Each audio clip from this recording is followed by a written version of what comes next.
క్రీస్తునందు ప్రియ దేవుని బిడ్డలారా, మన ప్రభువును రక్షకుడైన యేసుక్రీస్తు ప్రశస్త నామంలో మీ అందరికీ నా హృదయపూర్వకమైన వందనాలు తెలియజేస్తున్నాను. నాతో మాట్లాడు ప్రభువా అనే ఈ అనుదిన కార్యక్రమంలో దేవుని వాక్యం వింటూ విశ్వాసంలో, భక్తి జీవితంలో మరి స్థిరత్వం పొందుకుంటున్న మీకు ప్రత్యేకమైనటువంటి వందనాలు తెలియజేస్తున్నాను. ఈ దినము కొరకు ఏర్పాటు చేయబడిన లేఖన భాగాన్ని మనం చదువుకుందాం. మత్తయి సువార్త 5వ అధ్యాయం 13వ వచనం. మీరు లోకమునకు ఉప్పై ఉన్నారు. ఉప్పు నిసారమైతే అది దేని వలన సారము పొందును? అది బయట పారవేయబడి మనుషుల చేత త్రొక్కబడుటకే గాని మరి దేనికి పనికిరాదు. చిన్న ప్రార్థన చేసుకుందాం. పరిశుద్ధుడా, ప్రేమ కలిగిన మా తండ్రి, మా దేవానికి వందనాలు. ఈ ఉదయకాలం మా మధ్యకు తీసుకొచ్చిన ఈ లేఖన భాగాన్ని బట్టి స్తోత్రాలు. ఈ వాక్యమును ఆధారం చేసుకొని కొన్ని నిమిషాలు నీ వాక్యమును మేము ధ్యానించినయుండగా ప్రభా, నీ పరలోకపు సంగతులు, ఆత్మీయ విషయాలు మాకు బయలుపరచమని ప్రార్థన చేస్తున్నాను. ఈ అంశంలో నుండి మీరు మాతో మాట్లాడబోతున్నందుకే స్తోత్రాలు చెల్లిస్తూ ఈ వాక్యం కొరకై నన్ను మమ్మల్ని సిద్ధపరచమని యేసుక్రీస్తు పరిశుద్ధ నామములో మనవడికి వేడుకుంటున్నాను తండ్రి, ఆమేన్. క్రీస్తునందు ప్రియ దేవుని బిడ్డలారా, చదవబడినటువంటి ఈ వాక్య భాగాన్ని ఆధారం చేసుకొని కొన్ని నిమిషాలు దేవుని వాక్యాన్ని మనం విందాం. యేసు ప్రభు తన పరిచర్యను ప్రారంభించి కొండ మీద ఆయన ఒక సుదీర్ఘమైన ప్రసంగం చేశారు. ఈ కొండ మీద ప్రసంగం ప్రభు చేసే సమయానికి అశేషమైన ప్రజలు అక్కడ చేరి ఉన్నారు. ప్రభు ఆ ప్రజలను చూసి వారిని ఉద్దేశించి పలికిన మాటే ఈ వాక్య భాగం. వారితో అంటాడు, మీరు లోకమునకు ఉప్పై ఉన్నారు. యేసు ప్రభు ఉప్పు అనే మాటను ఏదో యాదృచ్ఛికంగా యేసు ప్రభు పలకలేదు. ఉప్పు యొక్క ప్రాధాన్యత గూర్చి ఆ యేసు ప్రభు యొద్దకు వచ్చిన వారికి బాగా తెలుసు. ధర్మశాస్త్రం గూర్చి తెలిసిన వారికి ఇంకా బాగా తెలుసు. ఉప్పును గూర్చి మనకేం తెలుసు? తినే కూరల్లో వేసుకుంటాం. ఆ ఉప్పు ఎక్కువైతే ఆ కూరను తినలేము అని మాత్రమే తెలుసు. ఉప్పు ఎక్కువైతే బీపీ పెరుగుతుందని మనకు తెలుసు. కానీ యేసు ప్రభు కొండ మీద చేసినటువంటి ప్రసంగంలో ప్రభు పలికినటువంటి మాట, మీరు లోకమునకు ఉప్పై ఉన్నారు అనే ఈ మాట అక్కడ చేరి వచ్చిన ఆ బహు జన సమూహానికి ఈ ఉప్పు యొక్క ప్రాధాన్యత గురించి వారికి తెలుసు.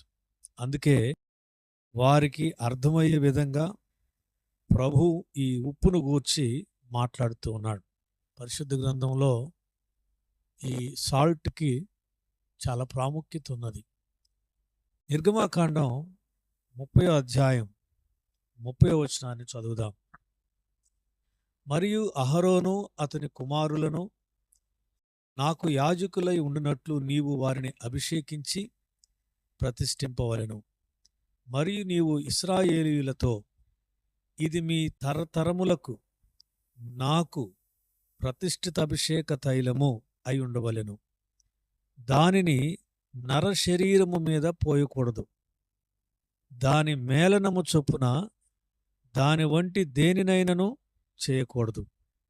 అది ప్రతిష్ఠితమైనది, అది మీకు ప్రతిష్ఠితమైనదిగా నుండవలెను.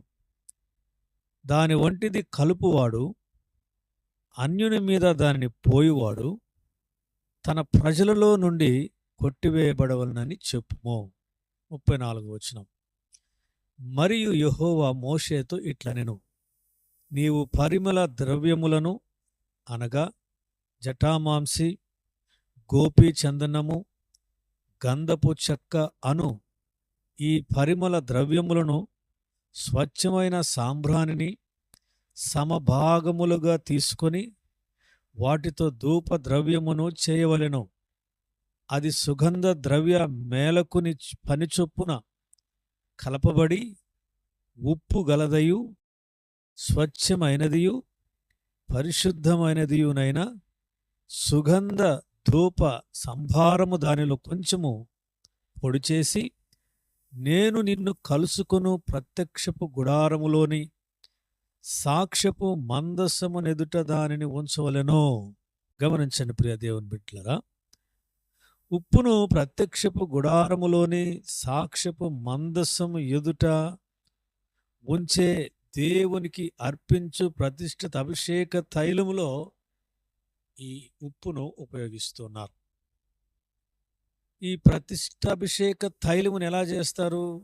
జటమాంసి, గంధపు చెక్క, గోపి చందనము, స్వచ్ఛమైన సాంబ్రాణి, ఉప్పు వీటన్నిటినీ సమముగా కలిపి పరిమళ ద్రవ్యముగా, ధూప ద్రవ్యముగా, సుగంధ ద్రవ్యముగా తయారు చేస్తారు.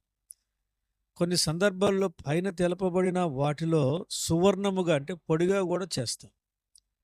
ఈ ప్రతిష్టాభిషేక తైలము తయారు చేయుటలో ఏది ఎక్కువైనా ఏది తక్కువైనా వాటి సమ్మేళనములో ఏదైనా పొరపాటు జరిగితే దాని నుండి వచ్చేటువంటి సువాసన, ఆ పరిమళ వాసనలో తేడా వస్తుంది.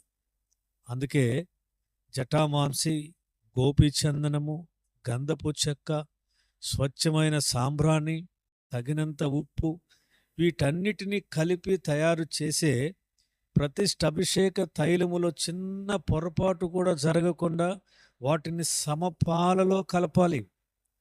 అలా చేయకపోతే ఆ ప్రతిష్టాభిషేక తైలము పరిమళ వాసనకు బదులుగా మరొక వాసన వస్తుంది. దేవుడు మానవుని కలుసుకోవడానికి వచ్చే ఆ ప్రత్యక్షపు గుడారములోని ఆ సాక్ష్యపు మందసము ఎదుట ఈ సమ్మేళనమును ఉంచినప్పుడు అది దేవునికి ఇంపైన సువాసనగా లేకపోతే దేవుడు తన ప్రజలతో మాట్లాడకుండా తిరిగి వెళ్తాడు. ఈ విషయం ఆ కొండ మీద ప్రసంగం వినుటకు వచ్చిన ఆ ప్రజలలో చాలామందికి ఈ ప్రతిష్టాభిషేక తైలము గూర్చి, ధూప ద్రవ్యమును గూర్చి, అందులో ఉప్పు యొక్క పాత్ర ఎంతో వారికి బాగా తెలుసు. అందుకనే యేసు ప్రభు మీరు లోకమునకు ఉప్పై ఉన్నారు అంటాడు. లోకములో మన జీవితం, మన ఉనికి ఉప్పును పోలి ఉండాలట.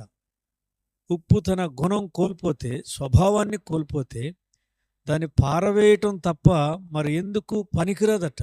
ప్రభువు అన్నాడు కదా ఇక్కడ, మరి ఉప్పు నిస్సారమైతే అది దేని వలన సారము పొందును? ఇక దేని వలన అది సారము పొందలేదు. ఉప్పు తన స్వభావాన్ని కోల్పోతే ఇక మరలా తిరిగి ఆ స్వభావంలోనికి రాలేదు. అందుకనే అంటాడు, మీరు లోకమునకు ఉప్పై ఉన్నారు. లోకములో మనం ఎలా జీవించాలంట?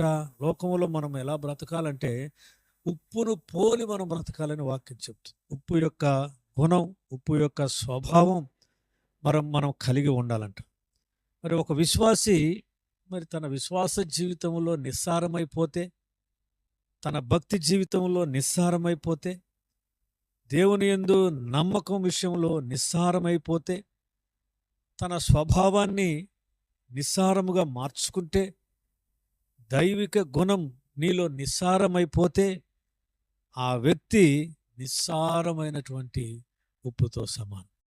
లేవీకాండంలో ఒక మాట అంటాడు, 2వ అధ్యాయము 13వ వచనంలో, నీవు అర్పించు ప్రతి నైవేద్యమునకు ఉప్పు చేర్చవలెను. నీ దేవుని నిబంధన యొక్క ఉప్పు నీ నైవేద్యము మీద ఉండవలెను. నీ అర్పణలన్నిటిలోనూ ఉప్పు అర్పించవలను. దేవునికి అర్పించు ప్రతి నైవేద్యంలోనూ, ప్రతి అర్పణలోనూ ఉప్పు ఖచ్చితంగా ఉండాలి. దేవుని నిబంధనకు గుర్తుగా ఈ ఉప్పును వారు దేవుని మందిరానికి తీసుకుని వెళ్తారు. ప్రియ దేవుని బిడ్డలారా, మనలను మనము దేవునికి నైవేద్యముగా, అర్పణగా అర్పించుకొనుచున్నప్పుడు మనము సారవంతమైన ఉప్పును పోలి ఉన్నామా లేక నిస్సారమైన ఉప్పును పోలి ఉన్నామా అన్నది మనమే పరీక్షించుకోవాలి. ఉప్పుకుండే మరొక గుణం ఏమిటంటే ఉప్పు శుద్ధి చేయడానికి ఉపయోగిస్తాం. కొన్ని సందర్భాలలో కొన్ని పదార్థాలను నిల్వ ఉంచడానికి కూడా ఉప్పును ఉపయోగిస్తాం. మరి ఇలాంటి ఉప్పే కలుషితమైపోతే, అలాంటి ఉప్పే నిస్సారమైపోతే, ఆ కలుషితమైన ఉప్పు, నిస్సారమైనటువంటి ఉప్పు వలన శుద్ధి కలగవలసినది అశుద్ధగుచున్నది. నిల్వ ఉండవలసిన పదార్థాలు పాడైపోతాయి. అందుకే ప్రభు అంటున్నాడు, మీరు లోకమునకు ఉప్పై ఉన్నారు. మీరు లోకమునకు ఉప్పై ఉన్నారు. మన జీవితం లోకంలో చాలా ప్రత్యేకం. ఈ లోకంలో మన బ్రతుకు ఒక ప్రత్యేకమైంది. నీ విశ్వాసం వలన, నీ భక్తి జీవితం వలన, నా స్వభావం, నా గుణం వలన సమాజంలో మార్పు రావాలి. మన మంచి ప్రవర్తన ద్వారా ఇతరులను ఆకర్షించగలవారమై ఉండాలి. అందుకనే యేసు ప్రభు మన కొరకు ఈ లోకానికి వచ్చినప్పుడు ఎఫెసీయులకు రాసిన పత్రిక 5:2లో ఒక మాట ఉంటుంది. మనలను పరిమళ వాసనగా ఉండుటకు మన కొరకు తన్ను తాను దేవునికి అర్పణగాను బలిగాను అర్పించుకొనెను అని. మనము పరిమళ వాసనగా ఉండుటకంట మన కొరకు తను తానే దేవునికి అర్పణగాను బలిగాను యేసు ప్రభు తనను తాను అర్పించుకున్నాడు. ఈ సందేశం వింటున్న ప్రియ దేవుని బిడలారా, నీవు నేను లోకమునకు ఉప్పుగా ఉన్నాం. ఉప్పులో ఉన్న గుణం, దాని స్వభావం కోల్పోనంత వరకు ఉప్పు ప్రయోజనకరమైనదిగా ఉంటుంది. అది ప్రతిష్ఠ అభిషేక తైలములో చేర్చబడుతున్నది, ధూప ద్రవ్యములో చేర్చబడుతున్నది, నైవేద్యములలో కలపబడుచున్నది, అన్ని అర్పణలతో పాటు దేవుని సన్నిధికి తీసుకురాబడుతున్నది. అది శుద్ధి చేయబడుతున్నది, కొన్ని పదార్థాలను నిల్వ ఉంచగలుగుతున్నది, పరిమళ వాసనగా ఉండే సుగంధ ద్రవ్యములలో చేర్చబడుచున్నది ఉప్పు. అయితే ఈ ఉప్పే నిస్సారమైతే పరిస్థితి ఏమిటి? మత్తయి సువార్త 5:13 అంటాడు, అది బయట పారవేయబడి మనుషుల చేత త్రొక్కబడుచున్నది, మరి దేనికి పనికిరానిదిగా ఎంచబడినది అని అంటున్నాడు.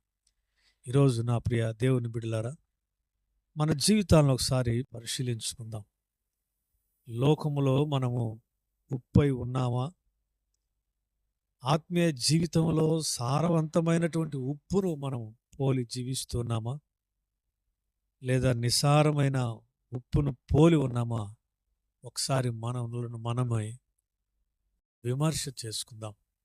ఎందుకంటే ప్రభు ఈ లోకంలో నిన్ను నన్ను మరి ఒక ఉన్నతమైన, ఒక ప్రత్యేకమైన ఆ స్థితిలో దేవుడు చూడాలని ఆశపడుతున్నాడు. ఈ ఉప్పు ప్రతిష్ఠిత అభిషేక తైలములో చేర్చబడినట్లుగా మరి నీవు నేను కూడా పరిశుద్ధ సంఘములో చేర్చబడి పరిశుద్ధుల సహవాసములో ఉంటూ పరిశుద్ధుడైన దేవుని సన్నిధికి వెళ్ళవలసిన మనము నిస్సారముగా ఉండకూడదని, సారవంతమైనటువంటి ఉప్పును పోలిన వారమై మనం జీవించాలని ప్రభువు మనం కోరుకుంటున్నాడు. అట్టి కృప పరిశుద్ధాత్మ దేవుడు మనందరికీ అనుగ్రహించునుగాక. ఆమేన్. ప్రార్థన చేసుకుందాం. మహాపరిశుద్ధుడా, ప్రేమ కలిగిన మా తండ్రి, మా దేవా, నీకు వందనాలు, స్తుతులు, స్తోత్రాలు చెల్లిస్తున్నాం. ఈ ఉదయకాలమందు నీ వాక్యం ద్వారా మాతో మాట్లాడుతూ వచ్చినందుకే స్తోత్రాలు. మీరు లోకమునకు ఉప్పై ఉన్నారు అని నీ వాక్యము ద్వారా బయలుపరిచినారు.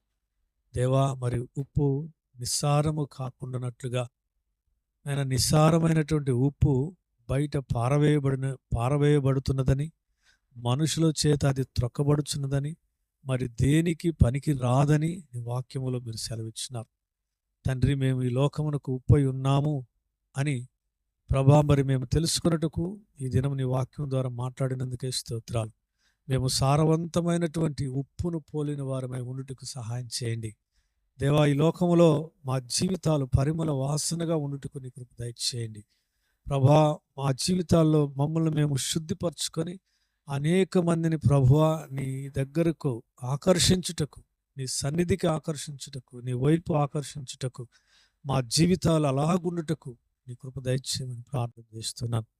ఆయన నిస్సారమైన జీవితం, భక్తి జీవితం, నిస్సారమైన ఆత్మీయ జీవితం మాలో లేకుండానట్లుగా సహాయం చేయండి. సారవంతమైనటువంటి బిడ్డలుగా మేము ఉండుటకు నీ కృప దయచేయమని ప్రార్థన చేస్తున్నాం. ప్రభా, మా శ్రోతల కుటుంబాలను మీరు దీవించండి, ఆశీర్వదించండి నాయన.